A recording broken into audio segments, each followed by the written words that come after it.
How many people does it require to have a sufficient infrastructure?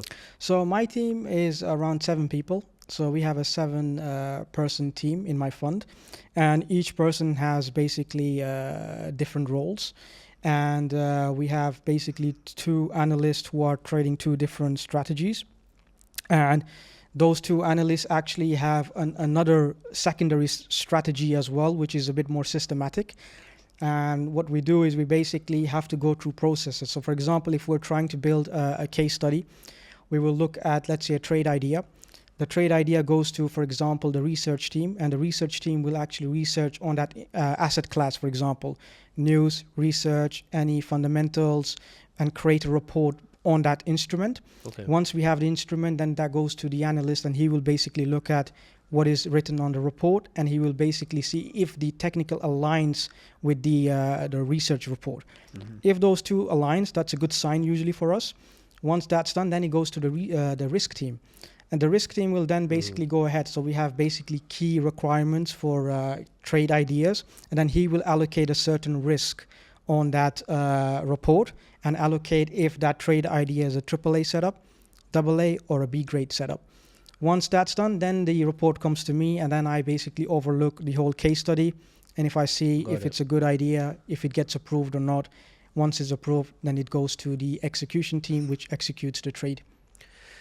This is very interesting. And something that is very commonly known is when it comes to, let's say, prop firm trading, the traders that blow their accounts is not because they reach the minus 10% or the drawdown limit. Usually, most accounts are blown from the daily limits. The reason I bring this up is because risk and people's emotions, when they're really sworn to an idea and they've spent time creating a case study, they can spiral in a single day and mess it all up. What is the reasons behind dividing risk from the guy who's making the idea and generating the trade versus the technical guy and then also the risk guy? Why are they split up as opposed to the decision maybe all on one person? This is something that I have learned from the institutions, from the trading floors when I was around. And I've seen that they have departments for each different responsibility. So there's multiple people working in a specific department, and their responsibility is to just handle that specific task.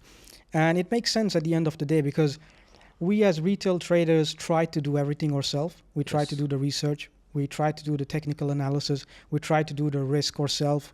And there is a lot of emotions involved. And I feel like it's better that if you focus on one thing and you just master that. And that was the whole idea. And I feel like I wanted to do the same thing in my fund. I wanted to have someone who looks at risk.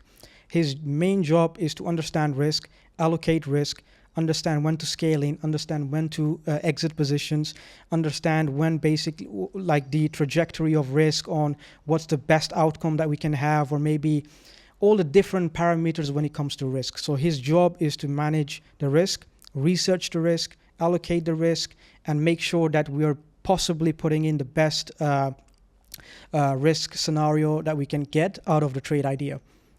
When it comes to risk as a topic as a whole, what kind of variables can you have apart from just say position size? Is there also risk of scaling in, scaling out, when to go break even? What other moving parts are there to have also a dedicated person to let's say make judgment and actually make decisions?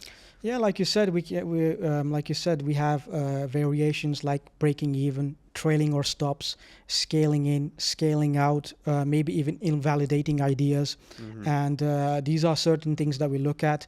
And we also look at the market move. So we look at the volume that's being injected, so we can understand if market has some push to the case study or not. And his job is also to basically monitor if maybe, for example, there is a news event coming out.